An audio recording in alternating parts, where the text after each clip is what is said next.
Great. So welcome. Here you see two very smart people saying essentially the same thing. Carbon pricing is awesome. One is a CCL volunteer and the other is Secretary of the Treasury.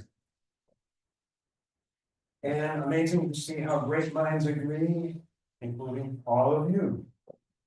So I'm Rick Knight, currently serving as one of two research coordinators, along with the great Dana Nuccitelli.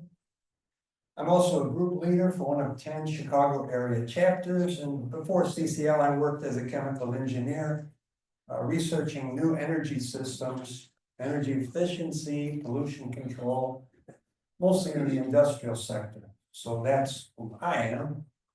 Picture is getting a little old, but I kind of like it. So, pricing carbon. We have to make things more expensive. Can't we just use regulations from the EPA? Don't we have subsidies under the Inflation Reduction Act? Yeah, those are great. Better than anything we've had before. And they're not enough. Even with all that, the current policy does not meet the need for speed. The IPCC has stressed time and again that we need to act fast. Regulations take years and years to get through an institutional gauntlet. And then they can be challenged in court. And the courts often pause the regulations while those cases slowly crawl through the system. And even if they succeed, they can often be canceled by a subsequent administration. That's what happened to Obama's Clean Power Plan. Remember that, something that environmental groups were fighting for, never took place. So, and the subsidies also take a long time to work their way through the system. The IRA, Inflation Reduction Act, was signed in 2022. Then it had to be kicked down to the states for implementation. And that's just starting now. Some of those programs are not going to start till next year. So some states have even rejected some of the benefits for partisan reasons. So it's just a fact that pricing, however people feel about it, is faster because it can kick in quickly after passage by the legislature. It's more durable because it's largely immune from court challenges. And in fact, that's why so many people oppose it, because it works. So how do we know it works? This is a chart from a 2020 study showing that countries with carbon pricing, the black triangles, had 5% lower emissions growth than countries without it, green circles. And that's the case even though most of these countries didn't have an economy-wide carbon price and didn't have a price anywhere near what's needed to really take a bite out of emissions. So carbon pricing works. Now let's look at two ways it can be done. There are two general methods. Cap and trade, also known as emissions trading, works by setting a cap or a limit on the emissions that can come out of each smokestack. It does this by auctioning CO2 permits and then creating a market to trade them between companies. It requires the government to decide what kind of emitters get capped, power plants, steel mills, etc.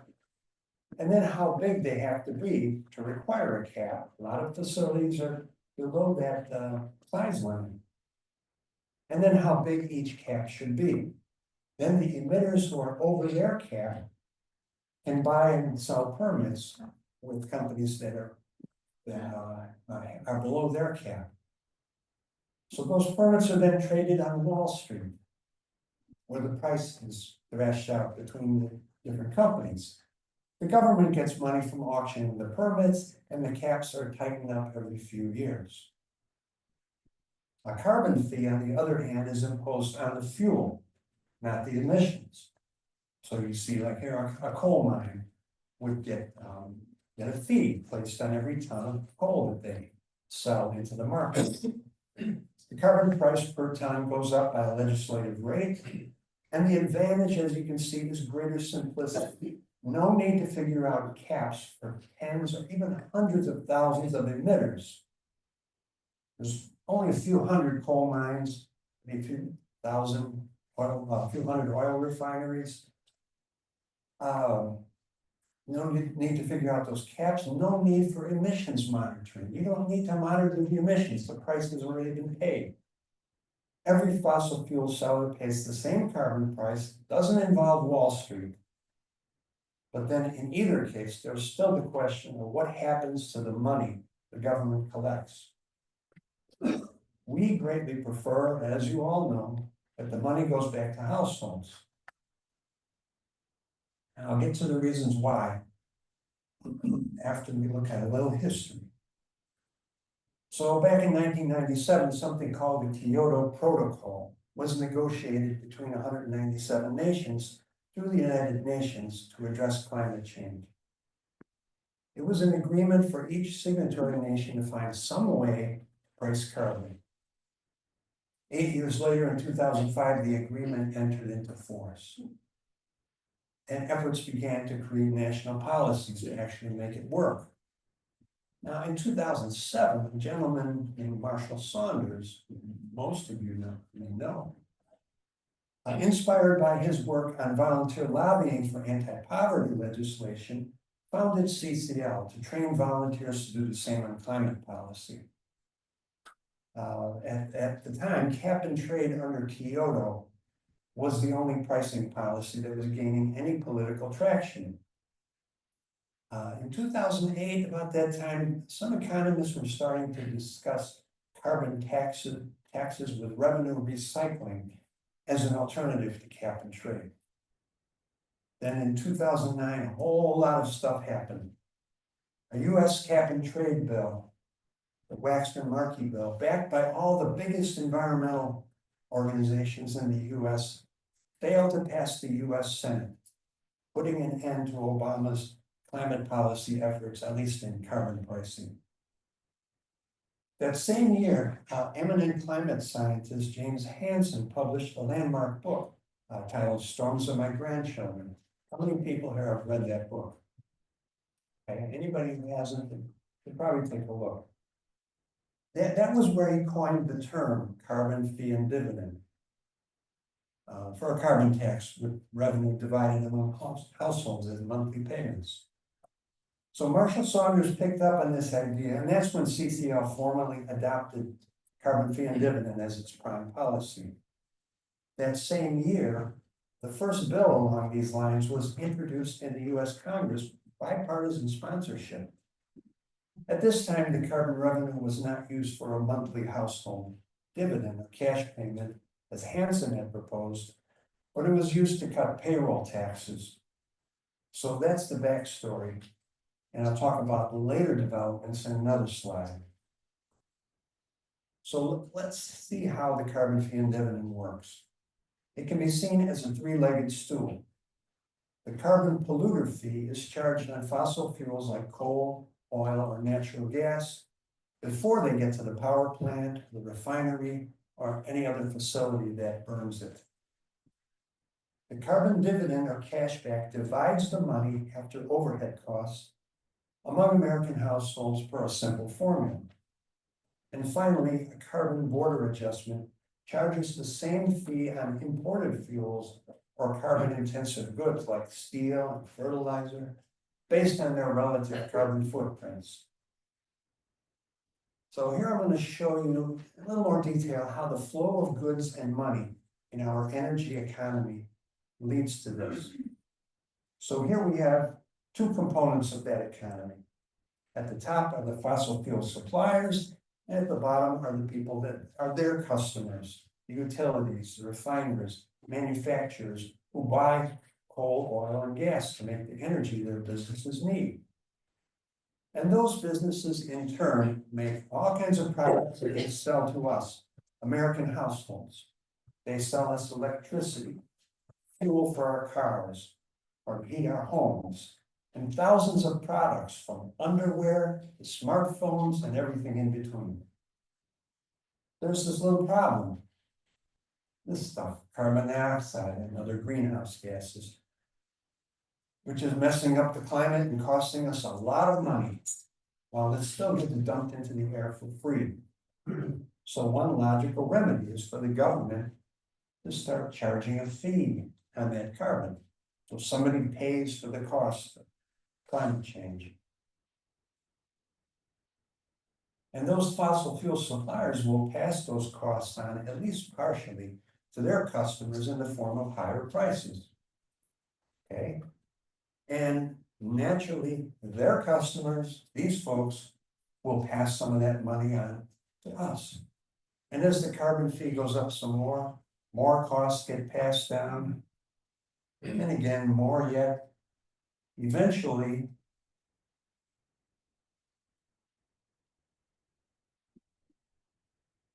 those businesses are going to start switching to clean energy, if only to escape the rising prices due to the carbon fee. And that will start to shrink the CO2 emissions from burning fossil fuels. So as the carbon fee goes up, emissions will go down. Households are still saddled with those extra prices. While businesses change their methods and infrastructure, so there's one more step to complete the loop, and you know what that is. The government divides the money up among American households as carbon dividends.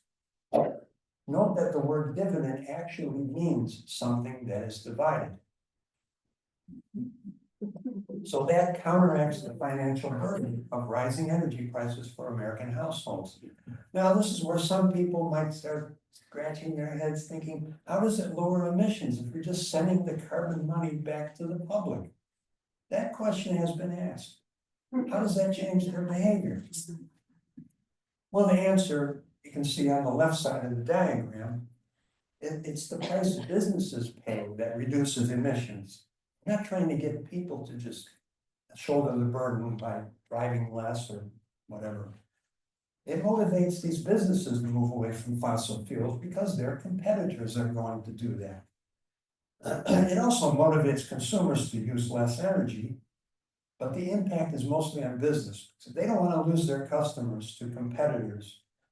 And it motivates investors to walk away from fossil fuels because they know they will become increasingly non-competitive. Now, you may have heard or read that carbon taxes are regressive because energy is a larger percentage of costs for low-income households than for high-income households. But if the money is allocated as dividends, the opposite is the case. Here's a chart that explains why. This is from the 2020 Household Impact Study that we commissioned. It shows how the extra cost from the 15 per ton carbon fee would affect households arranged into quintiles, meaning 20% of the lowest 20% of income to the highest. Now, this is how direct energy costs would be affected. Direct energy costs. That means gasoline, electricity, energy for heating and cooling and cooking. It's the amount that the average household would see passed down to them from the carbon fee. And just for context, median household income in quintile 1 is about $40,000, and in the top quintile, it's over $200,000, all the way up to the top. So next, here's indirect energy costs. That means all the other goods and services we buy that use some fossil energy in their manufacture before they get to us. This is how much average households would pay in additional costs for all that stuff. And again, it's much higher in the higher income because they buy a lot more stuff and more expensive stuff and more carbon intensive stuff. Now, the third part of this equation is financial asset costs. This one's a little different. It's not actually costs passed down to consumers, but represents the costs that were not passed down to consumers, but affect the fossil energy investments. This is the part of the cost that companies actually shoulder that burden in that tax. And it affects the fossil energy investments that people own. And as you can see, here's where most of that investment that takes place. The wealthier households, they have a lot more of those investments. And they're far more affected than those who are mostly invested in fossil energy would take the biggest hit. So those are the costs, and I should point out that this is based on just the first year, the $15 carbon fee. It's likely that in later years, as investments shift to clean energy, that gray rectangle is going to decrease. But even without it, carbon costs are much higher, typically for people with higher income, just as a consequence of their lifestyle. Now, here's what it adds up to in terms of dollars in that first year. 273, about $921 in extra costs. So let's look at what the dividends do. Here's what the dividends look like. This is after-tax dividends, after paying income taxes. So as you can see how this plays out, the households in the bottom 20% do very well. Households in the middle income still do pretty well, come out ahead. And even that fourth quintile, which is 80% of Americans, pretty much break even.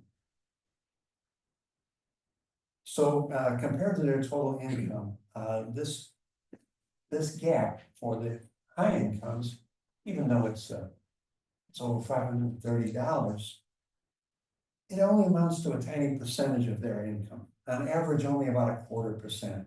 So it's not even that punitive. And also consider there's nothing to stop a wealthy family from cutting those costs by investing in solar panels in their mansions or electric vehicles, or by divesting their stock portfolios from fossil fuels. All things that help the climate. Can I just ask a quick question? Why does it decrease? I mean, are the family sizes smaller? No, this is after taxes, after income tax. So the income tax rates are below 10% for, and then a lot of households don't even pay any income tax. And then of course, that's because of our graduated income tax scale. So what this confirms is that the oft repeated talking point that taxing carbon will hurt the poor is not only untrue, but completely backwards, as long as the revenue is divided up evenly among Americans this way. This plan actually pumps more money into low-income communities, something that you can tell your representative if they represent a low-income community. Okay, so as I said, most Americans come out ahead, and this is just another way of illustrating those same results. And if you put it in terms of percent of income, you can see that for low-income families, that benefit that they get from the dividends is actually about more than 0.5% of their annual income. And for high-income families, it's about half of that. So, this is a study that was commissioned by us. So somebody could say, it's kind of suspect, you got the result you wanted. So here's some independent confirmation of this. In 2021, there was a study in Nature Climate Change looking at the effect of a household dividend, which they call revenue recycling, on wealth inequality in 3 countries, including the US. The lead author is from Rutgers, but he had co-authors, economists from all over the world. So they found that revenue recycling from a $50 per ton carbon fee would significantly reduce poverty. 23 million people would be lifted out of poverty across these 3 countries, ranging from 1.5 million Americans to nearly 3 million in China, to a whopping 19 million people in India, just by instituting a carbon fee and dividend. Could you break that out a little, just on the US, that's quantified? 1.6 million people would be lifted out of poverty, meaning And how, specifically, how does that work? because of the fact that they'd be getting more money back in dividends than they're paying in energy costs. So in dividends, how is that money returned to them?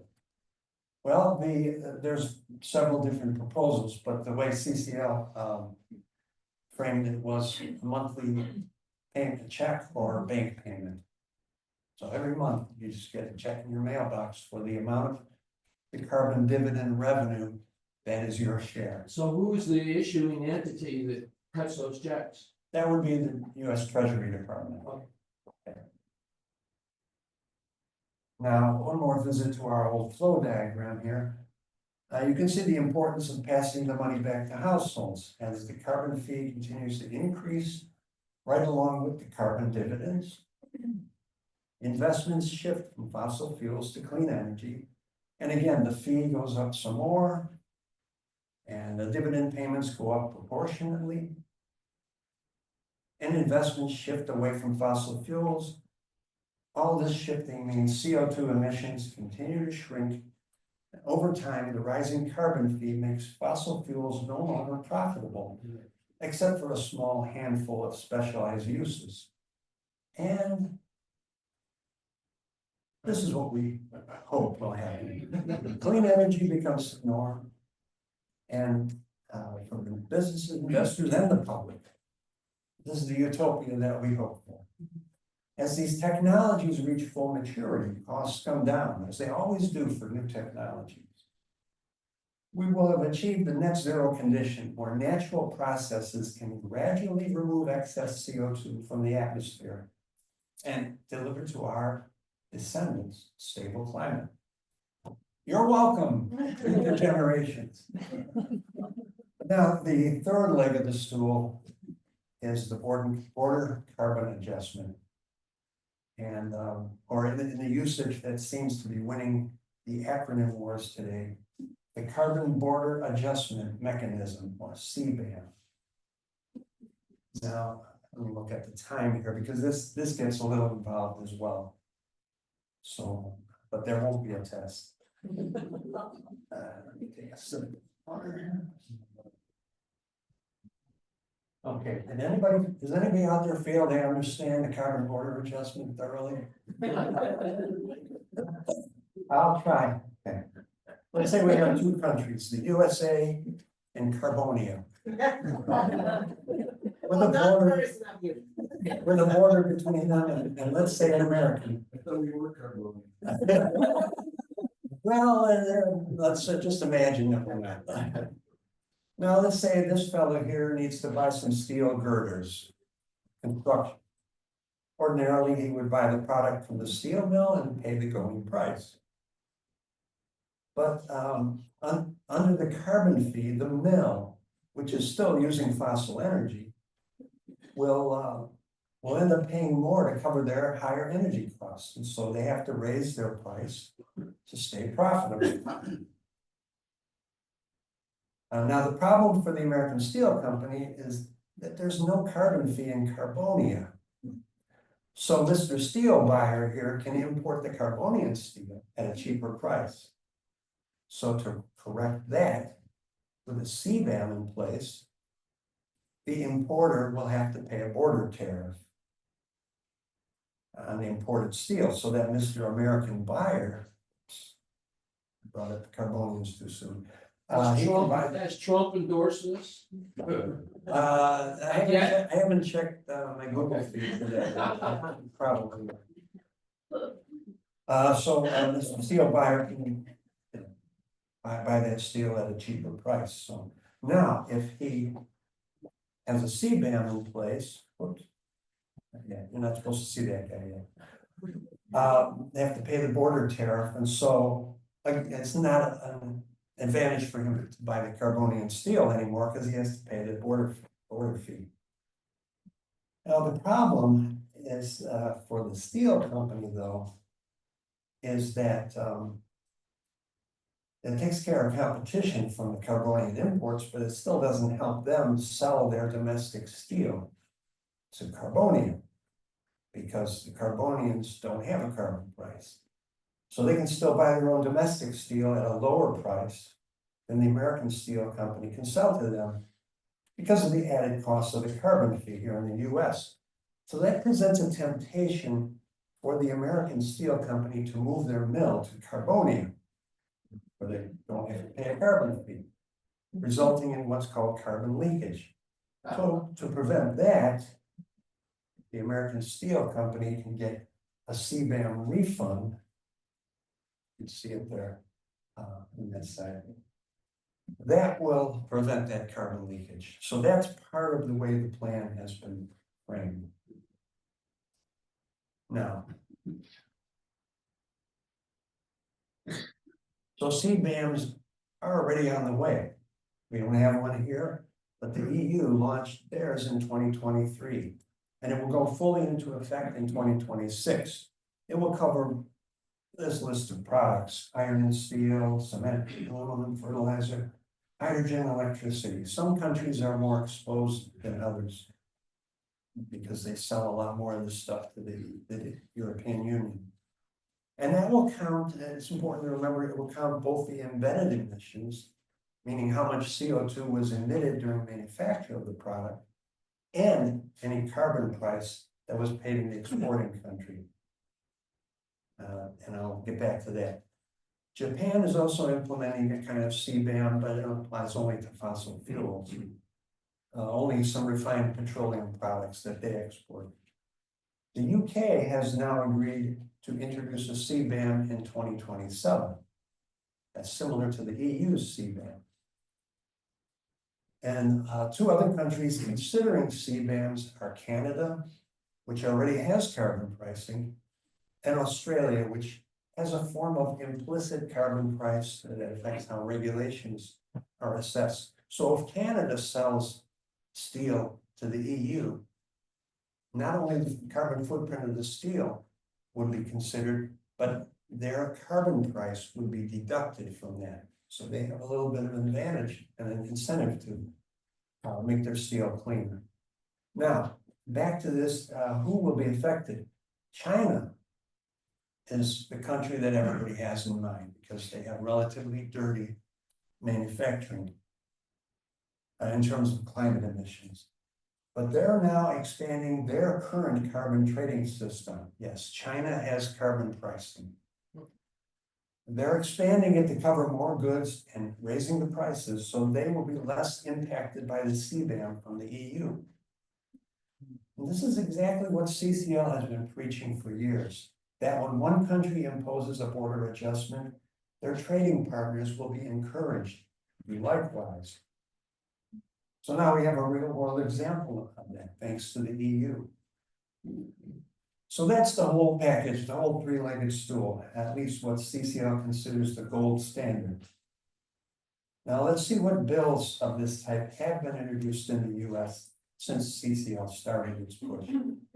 I thought showing it in a timeline would be most informative. Starting with the tail end of the 115th Congress in 2018, the first bill was actually from House Republicans, called the Market Choice Act. Then the Energy Innovation and Carbon Dividend Act, CCL's main policy, was introduced 4 months later in both the House and the Senate. And the next Congress, 2019, saw the largest number of bills.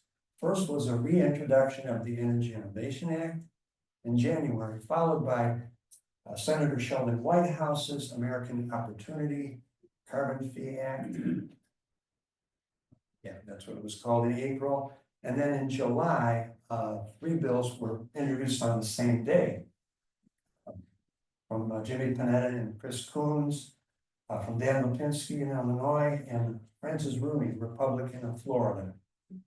Unfortunately, both of those guys are gone from Congress now. But anyway, those last 2 were essentially the same bill. In August, there was something from John Larson, I think it's Connecticut. Dick Durbin, my senator, introduced the Clean Future Fund Act. And then in September, another one from Jerry McInerney, followed by a reintroduction of the Market Choice Act by a new sponsor, Republican Brian Fitzpatrick. So that was it for the 116th Congress. No new carbon bills in 2020, being an election year. So after the election and a new Congress, we got a new bill from Durbin, along with a companion House bill. At the end of March, we got a 3rd iteration of the Energy Innovation Act. Fitzpatrick reintroduced the Market Choice Act. Another new carbon pricing bill from Senator Whitehouse in June of 2021. And this one was a little different, and I'll talk about it a little bit later. Let's see, that had a new twist, using border adjustment as a primary driver. With another new Congress in 2023, we got the fourth version of the Energy Innovation Act. Sorry, yeah, that was the one from White House that I'll get into a little bit later. Okay, this one from Congressman Carbajal, because Ted Deutsch, our original sponsor, was gone. And in December, White House reintroduced the Clean Competition Act. And then another reintroduction of the Market Choice Act. And finally, this year, a reintroduction of the bill from Dick Durbin. So a lot of activity in these 4 years. There are a lot of differences between these bills. It looks like there are something like 20 bills, but there are really only 11 because many of them are being reintroduced. So big differences. The carbon price was one of them. You can see that the starting price ranged from 15 to $65 a ton. But if you look at over time, 10, 20, and 30 years from introduction, you can see how fast this price goes up in some cases. All the way from $90 for the lowest, the bill with the lowest trajectory, to a whopping $450 a ton. So that tells us that the rate of increase is far more impactful than starting price. Because in only a few years, even a bill with a low starting price will exceed most of these other bills because of the increase, which is really important. So what is the right price? Either at the beginning or any given year in between. Is it the social cost of carbon, which has been debated by economists for years, and looks like it's landing somewhere between $150 and $300 a ton? Or should it be, as Columbia economist Noah Kaufman has argued, a price that can get us to net zero by 2050? And the latter is pretty close to what CCL has already espoused. So moving on, let's examine what happens to the revenue.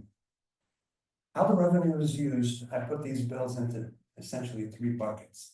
The Energy Innovation Act is the only one that directs all of the revenue to carbon dividends. 6 of the bills split the revenue in some way between dividends and subsidies of various kinds. And in a couple of cases, the subsidies are temporary, and after time, all the money goes to dividends. And then 4 of the bills use the revenue for some kind of tax swap.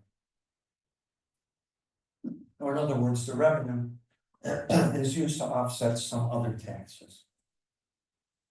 There's a few other miscellaneous differences, but in the interest of time, I'm going to skip over this quickly. You can look at the slides later and examine them, or I can answer questions during the Q&A if we have time. So, what does the bill apply to? How is the refund of the fee? Is there a refund of the fee for carbon capture, utilization, or sequestration? How does the carbon border adjustment work? And what about regulations? There are some regulatory offsets in some of the bills as a kind of a sweetener for those who don't like the regulations. So I'm going to talk a little bit about White House's recent bill. The Clean Competition Act uses a different approach, since it appears right now that there is bipartisan support for a border tariff on carbon-intensive goods, based on the claim that American goods are cleaner than our competition. So this is what's being labeled as a border-forward design. The bill sets carbon intensity benchmarks on fuels and goods. That's basically the same as a carbon footprint, meaning what are the emissions associated with the manufacture or use of the fuel or product. So this is much the same concept as a CBAM, but with a different twist. the bill sets benchmarks for that carbon intensity, and it tightens up every year. Meaning that each year you have to meet a stricter standard. Now, the kicker is that there's a carbon fee which applies to the difference between the actual carbon footprint and the benchmark, and that fee applies to both imports and domestic products. That's how White House actually gets domestic carbon placed into this proposal. So it's essentially the same as a carbon fee, but the legs of the three-legged stool are just rotated. One quick question, Sure. does it get assessed at where does this fee get assessed? The fee gets assessed on the producer of the product, say the steel mill again. They have to pay a fee if their carbon footprint is higher than the benchmark, they have to pay the difference. So it's gonna be a lot of different Yeah. points of It assessment. would be assessed at, well, it gets assessed on fossil fuels as well. Yeah. But a lot of it is on products. Mainly commodities, cement, paper, fertilizer, things like that. So this is likely to be the opening bid for carbon pricing in 2025. It will be framed as a component of tax reform. So right now, it looks like we should pay extra attention to this effort from Senator Whitehouse. There are all these different bills that have supporters, lots of ideas to be negotiated over. If we can just make the case that we have to take this extra step beyond the IRA and regulations. Biden has proposed new regulations through the EPA for power plants, because the previous attempt was blocked by the courts. Again, it's now being blocked by some of the fossil fuel state attorneys general. So that's the problem with regulations. A big part of making this case is to prove that we still need to put a price on carbon to meet the challenge of hitting our main goals, which are to get greenhouse gas emissions to 50% below 2005 levels by 2030. This is our commitment under the Paris Agreement. And the second goal is net zero emissions by 2050, the point at which our emissions are equal to the amount that Mother Nature removes every year through natural processes. Can we do that? Some of you may have seen this chart in Dana Nuccitelli's presentation about the Energy Permitting Reform Act. Anybody watch that presentation at CCL? You should go back and watch it. It shows a range of likely outcomes based on expert calculations from Princeton, Resources for the Future, Third Way, and Rocky Mountain Institute, which is now just RMI. Assuming that the red line represents our current trajectory, assuming that the IRA stays in effect and current policies, the permitting bill would further cut emissions somewhere in this light green range. And Rachel Carestes mentioned that 25, I didn't label it here, but between 10 and 25%, depending on how we do. So, problem is, this still doesn't get us to our target by 2030. It looks like it'll be around 2036 at best, if we don't have any additional policy. So look what happens if we add a carbon fee and dividend. Okay. Now, this is kind of a bootleg model that I did. Not at my desk at home. It's not been published or peer reviewed. But I used the energy policy simulator for energy innovation, which a lot of organizations are using, including congressional offices, and applying the incremental improvement that it showed compared to their IRA simulation. So it's pretty consistent with what we've seen in the past from carbon pricing models. So adding that carbon fee, assuming it would be done next year, on top of permitting reform, that would allow us to hit that Paris target by 2031, full 5 years earlier than without it. And because of the long range impact of carbon pricing, it would also take us to net zero by 2045. Well, in advance of our target. Now, keep in mind that any modeling that tries to forecast anything more than 10 years ahead has a really large uncertainty. As our opening presentation presenter said today, there's lots of different models and there's a lot of uncertainty, but the carbon fee would definitely speed up the decarbonization we urgently need and could put us on a path to meet those targets. Now, will a border forward concept achieve the same goals? I think it's certainly possible. So I'm going to wrap up, 11:40. Carbon fee and dividend is without question the gold standard for tackling carbon emissions. CCL has spent 15 years fighting for the dividend, and guess what? It's carbon dividend and strong carbon price. Those battles have been won. A majority of carbon pricing bills now include dividends and substantial carbon pricing. Become a baseline assumption that these two things will be in carbon pricing bills. The 2025 tax reform process is the vehicle that we and our allies on the Hill are zeroing in on now, because the 2017 tax cuts are expiring and there will be an appetite for new revenue. Next year, we hope is going to be crunch time. Now, next Thursday, there's going to be an evening CCU featuring Danny Richter and a guest speaker, Catherine Wolfram from MIT, and they're going to talk in more detail about this. If you want to know more about what to expect in the next Congress, don't miss that. This coming Thursday at 7 p.m. Central Time. It's actually 6:30. It's 6:30? They added an extra half hour. Ah, okay, thanks. Yeah, Terry just informed me that it's going to be at 6:30 p.m. I'm not going to miss it. So that's it. I hope we have time for a few questions. 5 minutes for questions. Back to that being connected to tax reform, does that mean that it's not likely a dividend, that it's offsetting taxes sometime? There is an appetite, from what I've been told, there is an appetite for revenue for things like child tax credits. And, you know, of course, depending on which some offices want offsetting deficits. But there will be some dividend, especially if Senator Whitehouse has anything to say about it. The current bill that he introduced, interestingly, says nothing about where the revenue goes. So it's leaving an opening there. Over there.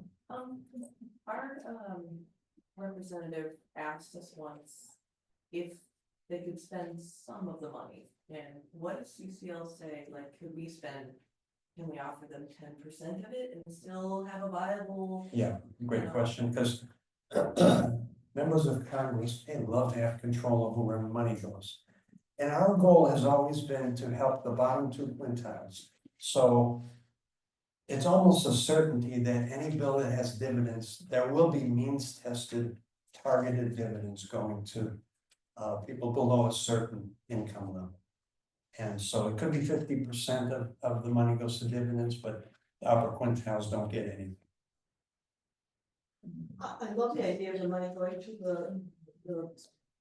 the poorest people benefiting the most. What I envision is what happens when the problem's solved and the dividends dry up. Yeah, Then those families are used to getting this monthly check and it goes away. that's been brought up. Well, you know, by that time, that money isn't going to go away until we've cut the carbon emissions. So Right, that problem solved, but I guess I see I think- see a problem for those families. I think that's not something, that's a good problem to have. Well, the fee will go away. The fee will go away, so, you know, if the fee goes away, the dividends go away. I can get somebody in the back. Is there any way that we could push or agendize some of this money going to support FEMA? Because there's a crisis, a political crisis developing in this country over FEMA. And I think that if we could hook some of this stuff to supporting FEMA, it might be a way to get more traction. It's a great suggestion, one thing that I would be a little bit nervous about that is that it takes the burden away from Congress to funding FEMA out of the general revenues.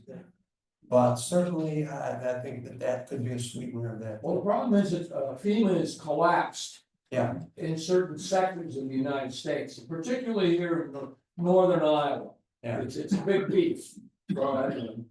No, I had not heard that suggestion. That's interesting, that's very interesting. Goods more expensive for the consumers without giving them the dividends, you'll have people revolting in the streets. The prices they're living, say, and then. Okay, one more and then I think we're done. Has there been any concern about the short-term effect on inflation? So inflation is a very sensitive thing. If abruptly you have $55 or whatever, or anything using product doesn't that, in the short term at least, amp up inflation? Well, inflation is an issue because people don't like higher prices, but if they're getting a check in the mail every month and it's marked, this is your carbon dividend. That could offset it. If they link the two together. It's more a matter of political messaging, I think, than anything. So I think we out of time. Yes, But but reminds them that you have a breakout session. yeah, I have a This breakout at afternoon. 2:00. Where it's called Rick Knight Answers Your Questions. 2:30. I'm good at getting times wrong. Fortunately, I have somebody here.